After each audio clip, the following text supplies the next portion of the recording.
কাটা ঘায়ে নুনের ছিটা। 40% ডিএর মধ্যে 4% ডিএ ঘোষণা করা হয়েছে। এটাকে অনেক রাজ্য সরকারি কর্মচারী সংগঠনের নেতানেত্রীগণ রাজ্য সরকারি কর্মচারীদের কাটা ঘায়ে নুনের ছিটা বলে মনে করছেন। 40% ডিএ বাকি থাকা সত্ত্বেও অনেক দিন পর মাত্র 4% ডিএ ঘোষণা করা হয়েছে।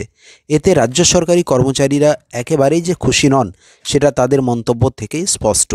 এদিকে রাজ্য সরকার বলছেন তাঁরা রাজ্য সরকারি কর্মচারীদের ন্যায্য পাওনা মিটিয়ে দেওয়ার জন্য যথেষ্ট চেষ্টা করছেন এবং তাদের সৎ প্রচেষ্টা সদিচ্ছার উপর ভিত্তি করেই এই 4% ডিএকে ঘোষণা করা হয়েছে এবং সেটা 1 জানুয়ারি 2024 থেকে লাগু করা হবে। রাজ্য সরকারের কর্মচারীদের বিভিন্ন সংগঠন রাজ্য সরকারের বিরুদ্ধে প্রতিবাদের জন্য নবান্নের সামনে ধর্নায় বসার পরিকল্পনা করেছে। কয়েকদিনের মধ্যেই তারা নবান্নের সামনে ধর্নায় বসবেন বলে জানা গেছে।